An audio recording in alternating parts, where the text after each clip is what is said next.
Hello students, स्वागत है आप सभी का वोल्केनो आईएएस के इस प्लेटफॉर्म पे।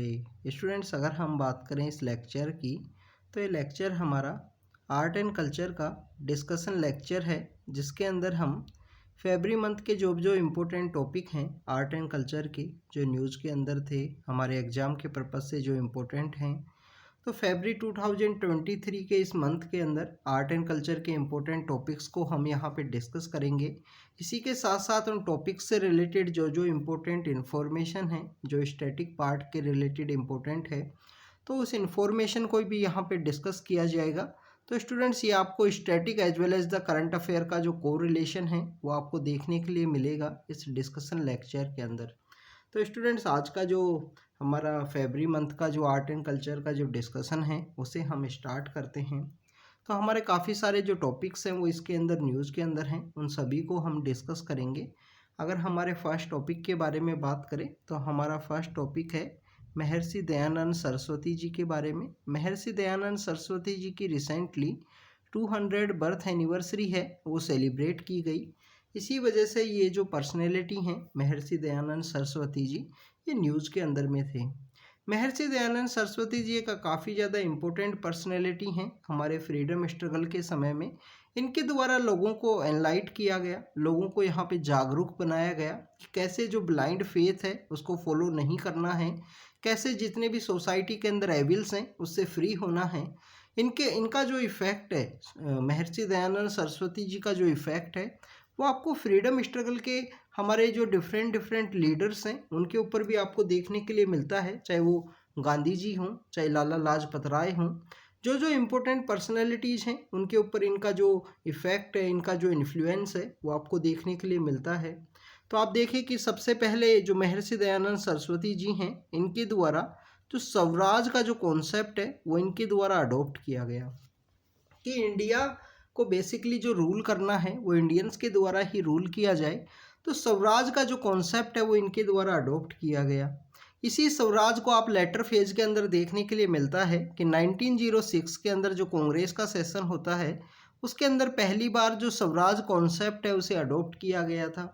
लोकमान्य बाल गंगाधर तिलक इस स्वराज के कॉन्सेप्ट को प्रोपोगेट करते हैं, वो लोगों को समझाते हैं कि इंडिया के अंदर जो सेल्फ रूल है उसको अचीव करने की ज़रूरत है। बाद में गांधी जी के द्वारा भी स्वराज के जो कॉन्सेप्ट है उसको लोगों तक पहुंचाया जाता है। तो स्वराज का जो कॉन्सेप्ट है वो महर्षि दयानंद सरस्वती जी के द्वारा इनिशिएट किया गया था। सत्यार्थ प्रकाश नाम की जो किताब है इनके द्वारा निकाली गई। सत्यार्थ प्रकाश जो ट्रूथ एक्सपोजिशन नाम से उसको किताब को बोला जाता है, तो वो किताब इनके द्वारा निकाली गई। उसके अंदर भी इनके द्वारा लोगों को जागरूक करने की कोशिश की गई। इंडिया को ये फ्री करना चाहते थे किसी भी एक फॉरेन रूल से, कि जो फॉरेन रूल है उससे हमको फ्री करने की ज़रूरत है इंडिया को। ये इनके बेसिकली इनके ऑब्जेक्टिव हुआ करते थे, इनके टारगेट हुआ करते थे महर्षि दयानंद सरस्वती जी के। इसके अलावा इनका जो इन्फ्लुएंस है वो आपको नेशनलिस्ट लीडर्स के ऊपर भी देखने के लिए मिलता है, जिसके अंदर हम बात करें जो हमारे विवेकानंद हैं, उसके बाद में आपको देखने के लिए मिलेगा कि जो लोकमान्य तिलक हैं, गांधी जी के ऊपर भी इनका इन्फ्लुएंस है वो देखने के लिए मिलता है। इनके द्वारा लोगों को यूनाइट करने के लिए जो शुद्धि मूवमेंट है वो भी इनके द्वारा चलाया गया था। शुद्धि मूवमेंट बेसिकली स्टूडेंट्स क्या है? शुद्धि मूवमेंट अगर हम प्रेजेंट कंटेक्स्ट में बात करें तो एक तरीके से जो घर वापसी का जो मूवमेंट आपको 2014 के समय देखने के लिए मिला था, कि मेडिवल इंडिया के समय में जिस तरीके से हमारे जो रूलर्स हुआ करते थे दिल्ली सल्तनत के समय में, उनके द्वारा लोगों को किस तरीके से कन्वर्ट किया गया, तो उन कन्वर्टेड लोगों को वापस से हिंदुइज्म के अंदर लाने के लिए इनके द्वारा जो शुद्धि मूवमेंट है वो भी स्टार्ट किया गया था। तो महर्षि दयानंद सरस्वती जी का जो इन्फ्लुएंस है वो आपको देखने के लिए मिलता है लोगों को एनलाइट करने में, एविल जो सोशल एविल्स हैं उनको रिमूव करने के रूप में। और इनके द्वारा जो सत्यार्थ प्रकाश नाम का जो कॉन्सेप्ट है वो सोसाइटी के अंदर लाया गया। इनकी जो किताब है सत्यार्थ प्रकाश, जो इनके द्वारा पब्लिश की गई। इन्हीं के द्वारा जो आर्य समाज है 1875 के समय में जो आर्य समाज है वो इनके द्वारा स्टार्ट किया गया। लोगों को इनके द्वारा इनक्रेज किया गया कि फियरलेसली वो इंडियन फ्रीडम स्ट्रगल के लिए वो लड़ाई करें अगेंस्ट द ब्रिटिश रूल, क्योंकि ये जो सेल्फ रूल है उसको ये उसके बारे में एडवोकेट किया करते थे, फॉरेन रूल से इंडिया को फ्री करने की बात किया करते थे। इन्हीं के द्वारा जो आर्य समाज है वो इस्टेब्लिश किया गया। आर्य समाज के जो गुरुकुल्स हैं वो रिवोल्यूशनरीज के एक ट्रेनिंग सेंटर के रूप में वर्क किया करते थे। तो ये सब कुछ आपको महर्षि दयानंद सरस्वती जी के बारे में देखने के लिए मिलता है। महर्षि दयानंद सरस्वती जी यहाँ वेदास के जो कॉन्सेप्ट है, जो नॉलेज ऑफ वेदास है, उसको माना करते थे। इंडिया की प्रोग्रेस के लिए वेदास के जो इम्पोर्टेंस है उसको ये माना करते थे कि इंडिया को अगर प्रोग्रेस करना है तो वेदास की जो यहाँ पे नॉलेज है उसके ऊपर रिलाई करना ही होगा, क्योंकि आपको जो साइंटिफिक टेम्पर है वो डेवलप करना होगा, ये इनका मानना था। इसीलिए इनके द्वारा जो संदेश दिया गया कि बैक टू वेदास, हमको वेदों की तरफ लौटने की ज़रूरत है, कि वेदास के अंदर जो साइंटिफिक टेम्पर की जो बात की गई है उसको हमको अचीव करने की ज़रूरत है। इंडिया के प्रोग्रेस के लिए इनके द्वारा बैक टू वेदास का जो कॉन्सेप्ट है वो इनके द्वारा दिया गया था। इनके जो गुरुकुल हुआ करते थे, जो आर्य समाज के जो गुरुकुल हुआ करते थे, वो यहाँ पे एक रिवोल्यूशनरी जो हमारे फ्रीडम हीरोज़ हैं उन रिवोल्यूशनरी हीरोज़ की एक ट्रेनिंग सेंटर के रूप में वर्क किया करते थे। डीएवी स्कूल इनके द्वारा स्टार्ट की गई हैं 1886 के समय में। आपको जो डीएवी स्कूल्स हैं वो आर्य समाज के द्वारा देखने के लिए मिलती हैं। जो डीएवी नाम का इंस्टीट्यूशन है वो एक एजुकेशन सेक्टर में इनके रिफॉर्म के रूप में देख सकते हो। डीएवी इंस्टीट्यूशंस आपको लेंथ एंड ब्रेड्थ के रूप में कंट्री में थ्रू आउट द कंट्री आपको इनका जो अचीवमेंट है, एजुकेशनल अचीवमेंट है, वो आपको देखने के लिए मिलता है। न्यूक्लियस अगर हम बात करें एंग्लो वैदिक स्कूल्स के, अगर हम न्यूक्लियस की बात करें तो लाहौर के अंदर 1886 के अंदर इन डीएवी स्कूल्स को स्टार्ट किया गया था, 1886 के अंदर में लाहौर के अंदर। फिर उसके बाद में और जो डिफरेंट सिटीज़ हैं वो आपको देखने के लिए मिलती हैं।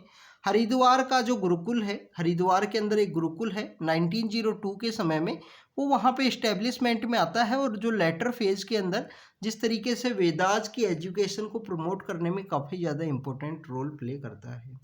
अगर हम महर्षि दयानंद सरस्वती जी के बारे में बात करें, 12 जनवरी 1824 को इनका जन्म होता है। गुजरात के अंदर इनका जन्म हुआ था। One of the social reformer हैं।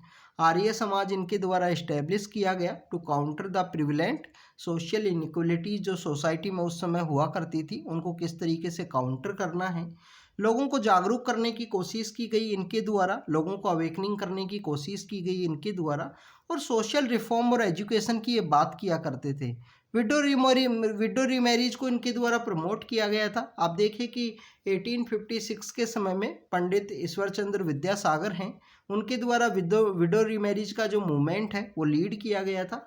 और आपको बाद में देखने के लिए मिलता है कि विडो रीमैरिज एक्ट है वो ब्रिटिश अथॉरिटीज़ के द्वारा भी लाया गया। तो विडो रीमैरिज को ये प्रमोट किया करते थे। इनके द्वारा गर्ल एजुकेशन को प्रमोट करने की बात की गई है। अगर हम बात करें आर्य समाज जो इनके द्वारा इस्टेब्लिश किया गया, आर्य समाज आप देखिए कि 1875 के समय में जो आर्य समाज है वो महर्षि दयानंद सरस्वती जी के द्वारा स्टार्ट किया गया था बॉम्बे से, बट लेटर फेज में आपको लाहौर के अंदर इसका हेडक्वार्टर है वो आपको देखने के लिए मिलेगा। अगर हम बात करें आर्य समाज की, तो Arya Samaj movement was an completely outcome of reaction to the western influence. जो वेस्टर्न इन्फ्लुएंस उस समय हुआ करता था, उस वेस्टर्न इन्फ्लुएंस का कम्प्लीटली एक रिएक्शन के रूप में ये जो मूवमेंट है वो वहाँ पे स्टार्ट हुआ। और it was the completely revivalistic form में वो जो मूवमेंट है वो स्टार्ट किया गया। इसके जो फाउंडर हैं स्वामी दयानंद सरस्वती जी, उनके द्वारा जो वेस्टर्न आइडियाज़ हैं उनको यहाँ पे रिजेक्ट किया गया और बैक टू वेदास का जो कॉन्सेप्ट है वो अडोप्ट किया गया कि वेदास की तरफ हमको वापस लौटने की ज़रूरत है। सोशल इनइक्वलिटी जो हुआ करती थी, जो सोशल एविल्स हुआ करते थे, उनको काउंटर करने के लिए जो आर्य समाज है वो चलाया गया था। आर्य समाज का मेन ऑब्जेक्टिव यही था कि वर्ल्ड को यहाँ पे एक नोबल वर्ल्ड के रूप में डेवलप करना है। नोबल वर्ल्ड के रूप में कम्प्लीटली आर्य समाज का मोटिव था कि इस वर्ल्ड को एक नोबल वर्ल्ड के रूप में डेवलप करना है। इनके द्वारा बॉम्बे के अंदर स्टार्ट किया गया, लेटर फेज़ में वो लाहौर के अंदर शिफ्ट होता है। लाहौर के बाद में आपको देखने के लिए मिलता है कि जो नॉर्दर्न इंडिया है, नॉर्दर्न इंडिया जिसके अंदर पंजाब है, हरियाणा है, लाहौर है, जो वेस्टर्न पंजाब जो है पाकिस्तान के अंदर, तो इस एरियाज़ के अंदर जो आर्य समाज का जो इन्फ्लुएंस है वो आपको देखने के लिए मिलता है। स्वामी दयानंद सरस्वती जी के द्वारा यहाँ पे कंप्लीट इंडिया को टूर किया गया। इस टूर के अंदर इनके द्वारा जो अपने आइडियाज़ हैं उनको प्रोपोगेट किया गया था। इनके द्वारा बताया गया था कि गॉड एक प्राइमरी सोर्स है ट्रू नॉलेज का, and God who is the all truth. God के अंदर ही कंप्लीटली आपको जो सच्चाई है, जो ट्रूथ है, ऑल नॉलेज है, इमोर्टल है, क्रिएटर ऑफ यूनिवर्स है, उन सब की बात की गई। इनके द्वारा जो धर्म है उसके ऑल एक्शंस जो आपको धर्म को कन्फर्म करते हैं, ऐसे कुछ इनके आइडियाज़ हुआ करते थे इस आर्य समाज के अंदर। और लेटर आपको आर्य समाज के अंदर देखने के लिए मिलेगा कि जो डीएवी स्कूल हैं जिनका एजुकेशन के रूप में एक इम्पैक्ट है वो देखने के लिए मिलता है। आर्य समाज यहाँ पे जो सोशल एविल्स हैं उनको रिमूव करने की बात की गई है। यहाँ पे कम्प्लीटली जो मूर्ति पूजा है, जो आइडियल वर्शिप है, उसको रिमूव करने की बात की गई है आर्य समाज के द्वारा। और हिंदू सोसाइटी को यहाँ पे यूनाइट करने की बात की गई है आर्य समाज के द्वारा। Arya Samaj window remarriage, girl child education को भी प्रमोट किया करते थे।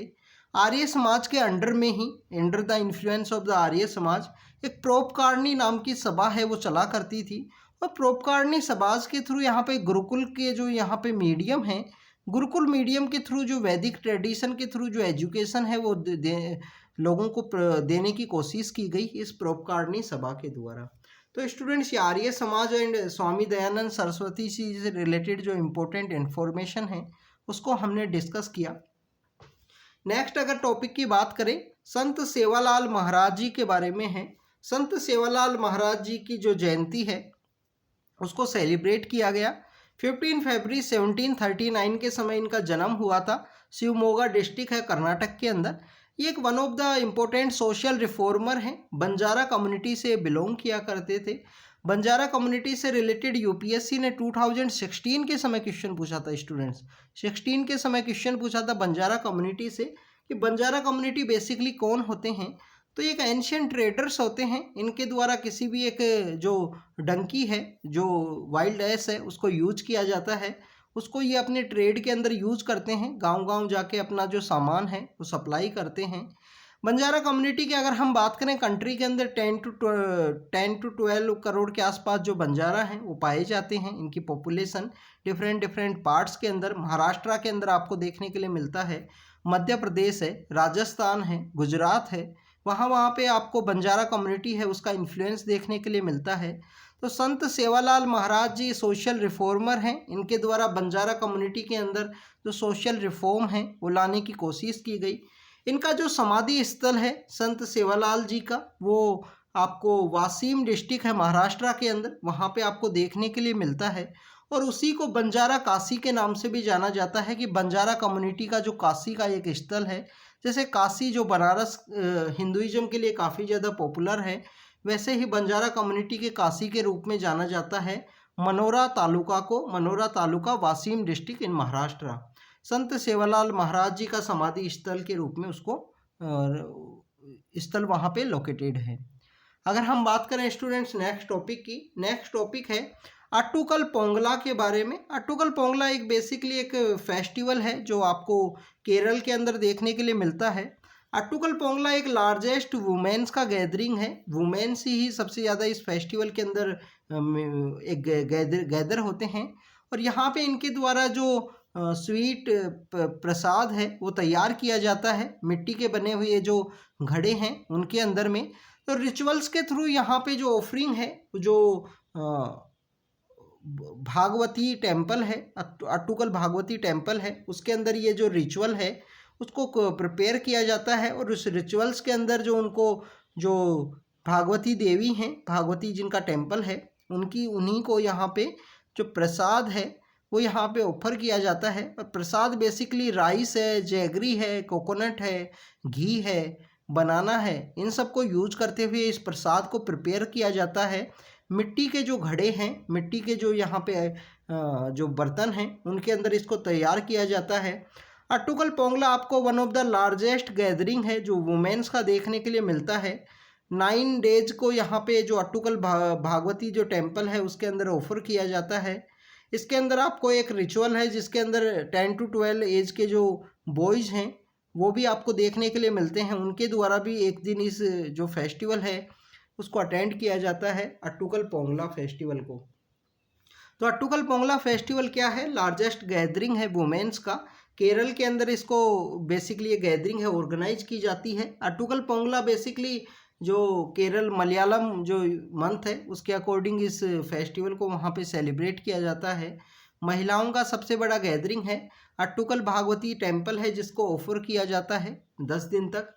और यहाँ पे जो ऑफरिंग के लिए जो यहाँ पे जो प्रसाद है वो तैयार किया जाता है वो कम्प्लीटली मिट्टी के जो घड़े हैं, मिट्टी के जो बर्तन हैं, उन्हीं के अंदर उसको स्टार्ट किया जाता है। नेक्स्ट टॉपिक की अगर हम बात करें स्टूडेंट्स, नेक्स्ट टॉपिक है यूनियन अरंग जो फेस्टिवल है उसके बारे में है। सियांग यूनियन अरंग फेस्टिवल है, ये अरुणाचल प्रदेश के अंदर सेलिब्रेट किया जाता है। इस साल भी फरवरी के अंदर अरुणाचल प्रदेश के अंदर सेलिब्रेट किया गया था। हमारे जो यूनियन मिनिस्टर हैं उनके द्वारा इस फेस्टिवल को अटेंड किया गया। तो यूनियन अरंग जो फेस्टिवल है ये यहाँ पे अरुणाचल प्रदेश के अंदर जो आदि कम्युनिटी है उसके द्वारा इस फेस्टिवल को अटेंड किया जाता है। इस फेस्टिवल को वहाँ पे सेलिब्रेट किया जाता है। तो एक कल्चर ट्रेडिशन है अरुणाचल प्रदेश के जो लोग हैं उनका। नॉर्थ ईस्ट इंडिया का एक यूनिक ट्रेजर है ये नॉर्थ ईस्ट इंडिया हमारे कंट्री के लिए कल्चरल डाइवर्सिटी में एज वेल एज द वहाँ का जो हेरिटेज है उसके रूप में एक हमारे कंट्री के लिए एक ट्रेजरर है, एक यूनिक ट्रेजरर के रूप में काम करता है। सियांग यूनियन फेस्टिवल की अगर हम बात करें, यहाँ पे इसको कल्टीवेशन के सेशन के रूप में इसको सेलिब्रेट किया जाता है आदि कम्युनिटी के द्वारा। स्प्रिंग सीजन का जब अराइवल होता है, स्प्रिंग सीजन के अराइवल के समय इस फेस्टिवल को सेलिब्रेट किया जाता है। आदि कम्युनिटी की अगर हम बात करें जो सदर्न चाइना से इंडिया के लिए माइग्रेट किए थे 16वीं सेंचुरी के समय में, और इस आदि कम्युनिटी के अंदर आपको काफ़ी सारे जो ग्रुप्स हैं जो आपको देखने के लिए मिलते हैं। और इन ग्रुप्स का जो प्रेजेंस है वो आपको लोअर दिबांग जो वैली डिस्ट्रिक्ट है उसके अंदर में रोइंग है, दम्बूक है, ये अरुणाचल प्रदेश के कुछ एरियाज हैं वहाँ पे ये आपको आदि कम्युनिटी है वो पाई जाती है।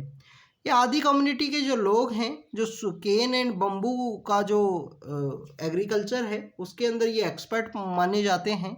तो यहाँ पे जो केन है, जो शुगर केन है, जो बम्बू है, उसका यहाँ पे एग्रीकल्चर है वो इनके द्वारा किया जाता है।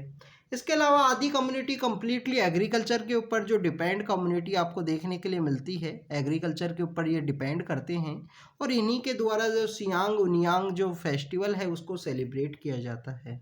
स्टूडेंट्स अगर हम बात करें नेक्स्ट टॉपिक की, नेक्स्ट टॉपिक है किलाडी एक्सकावेशन के बारे में है। किलाडी एक्सकावेशन के बारे में आपको पता होना चाहिए। किलाडी एक्सकावेशन बेसिकली स्टूडेंट्स एक अर्बन साइट है जो आपको संगम एज के समय की एक अर्बन साइट है वो आपको देखने के लिए मिलती है। अब ये कहाँ पे लोकेटेड है, सबसे पहले तो आपको ये पता होना चाहिए। किलाडी एक्सकावेशन की अगर हम बात करें, ये एक अर्बन सिविलाइजेशन का एक साइट है जो प्रेजेंट समय में जो तमिलनाडु है वहाँ पे ये लोकेटेड है और संगम एज से ये बिलोंग करती है। अब ये संगम एज क्या है? संगम एज आपको 3 सेंचुरी BC से लेकर 3 सेंचुरी AD तक का जो समय है उसको संगम एज के रूप में जाना जाता है। संगम अगर हम वर्ड की बात करें तो संगम वर्ड का मीनिंग है कि एसोसिएशन विद ए कॉलेज या असेंबली ऑफ तमिल स्कॉलर। जो संगम एज है, संगम एज का मीनिंग ये है कि एक असेंबली है जो हमारे तमिल स्कॉलर्स हैं, जो पोइट्स हैं, उनका एक असेंबली है। जो पांड्यन किंग हुआ करते थे मदुरई के अंदर जो पांड्यन किंग हुआ करते थे उनके द्वारा जो ये असेंबली है वो बुलाई गई थी। फर्स्ट संगम की अगर हम बात करें, 3 उसके अंदर संगम ऑर्गेनाइज की गई।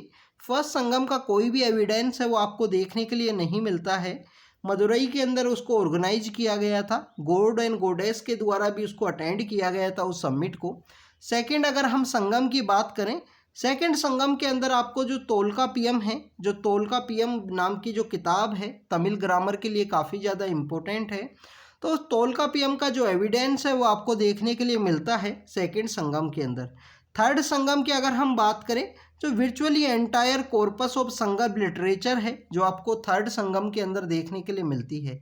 तो तोल्कापियम नाम की जो किताब है जो तोल्कापियार के द्वारा लिखी गई है वो किताब आपको सेकंड संगम के अंदर देखने के लिए मिलती है। तोल्कापियम जो तोल्कापियार के द्वारा लिखी गई है वो एक वर्क है तमिल ग्रामर के रिगार्डिंग में, जिसके अंदर जो लिटरेरी के जो ट्रेडिशंस हैं, जो पोएटिक्स हैं, जो सोशियोलॉजी हैं, उन सभी का जो तमिल लिटरेचर का जो फाउंडेशन है वो तोल्कापियार के अंदर आपको तोल्कापियम के अंदर आपको देखने के लिए मिलता है। तो ये जो 3 संगम है वो ऑर्गेनाइज की जाती हैं, पांड्यन किंग्स हैं उनके द्वारा मदुरई के अंदर। अब आपको पता होना चाहिए कि 3 इम्पोर्टेंट जो डायनेस्टीज रूल किया करती थी संगम लिटरेचर के समय में। एक डायनेस्टी हुआ करती थी चोलाज, चोलाज हुआ करते थे। चोलाज के अगर हम रूल की या कैपिटल की बात करें, उरियार नाम की इनकी एक कैपिटल हुआ करती थी, पुहार नाम का इनका पोर्ट हुआ करता था। सेकंड इम्पोर्टेंट डायनेस्टीज है चेराज, जो प्रेजेंट समय में जो केरल की जो जगह है, वंजी इनकी कैपिटल हुआ करती थी। मुजरिस एंड टोंडी नाम की जो पोर्ट हैं वो इनके काफ़ी ज़्यादा फेमस पोर्ट हैं। इसके अलावा पांड्यन किंग हुआ करते थे और उन पांड्यन किंग्स के द्वारा जो मदुरई है वहाँ पे इनकी कैपिटल हुआ करती थी। और अगर हम बात करें जो फिश है वो पांड्यन किंग्स का एक सिंबल के रूप में काम करती थी। तो ये तीनों डायनेस्टीज के समय में एक जो संगम लिटरेचर है, संगम का जो असेंबली है वो ऑर्गेनाइज की जाती हैं, लोगों के द्वारा अटेंड की जाती है संगम। उसी संगम के समय का एक अर्बनाइजेशन का एक एग्जाम्पल है किलाड़ी एक्सकावेशन। तो किलाड़ी एक्सकावेशन का रिसेंटली कुछ रिपोर्ट्स हैं वो फाइल की गई हैं आर्कियोलॉजिकल सर्वे ऑफ इंडिया के द्वारा, इस वजह से ये टॉपिक न्यूज़ के अंदर में था। किलाड़ी एक्सकावेशन आपको अर्बन सिविलाइजेशन के एग्जाम्पल के रूप में देखने के लिए मिलता है कि अर्बनाइजेशन किस तरीके से एग्जिस्ट हुआ करता था उस समय में, संगम एज के समय में। संगम एज के बारे में हमने देखा। और किलाड़ी एक्सकावेशन आपको एंशियंट जो सिटी है, मदुरई की जो सिटी है, उस मदुरई सिटी के ईस्ट के अंदर लोकेटेड आपको देखने के लिए मिलती है। संगम वर्ड के बारे में देखा कि एसोसिएशन है या असेंबली ऑफ पोइट्स है। इसके अलावा आपको जो रॉयल पैट्रोनेज है पांड्यन किंग्स के द्वारा किया गया था इस असेंबली का। तो स्टूडेंट्स ये हमारा फरवरी मंथ के समय का करंट अफेयर का डिस्कशन था। इसमें किलाड़ी एक्सकावेशन है, सियांग उनियांग फेस्टिवल है जो आदि कम्युनिटी के द्वारा अरुणाचल प्रदेश के अंदर सेलिब्रेट किया जाता है स्प्रिंग के सीजन के अराइवल के समय में, और आदि कम्युनिटी के नए साल की बिगनिंग के रूप में इसको सेलिब्रेट किया जाता है। अत्तुकल पोंगला के बारे में डिस्कस किया, जो केरल के अंदर जिस फेस्टिवल को सेलिब्रेट किया जाता है, महिलाओं की लार्जेस्ट गैदरिंग है, वहाँ पे ऑफरिंग है वो दी जाती है भागवती टेम्पल के अंदर में, जिसके अंदर जो प्रसाद जो तैयार किया जाता है वो मिट्टी के जो बर्तन हैं उन्हीं के अंदर बनाया जाता है। संत सेवालाल महाराज जी के बारे में बात किया, कर्नाटक के अंदर इनका जन्म हुआ, बंजारा कम्युनिटी से बिलोंग करते थे, और इनका जो बंजारा काशी है उसके बारे में भी डिस्कस किया, महाराष्ट्र के अंदर जो सिचुएटेड है।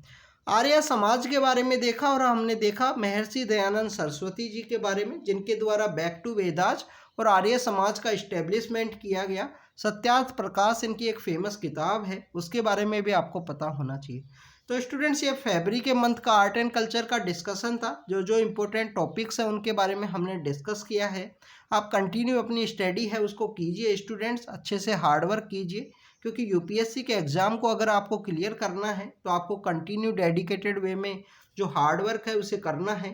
संगम एज है, जैसे किसी भी एक टॉपिक अगर आता है तो उसके समय आपको 2-3 टॉपिक्स आपको रीड करने की ज़रूरत है। अपनी स्टैटिक किताब से जाके उनको रीड कीजिए, एनसीईआरटी से अच्छे से पढ़िए उनको। तो students thank you students, thank you very much.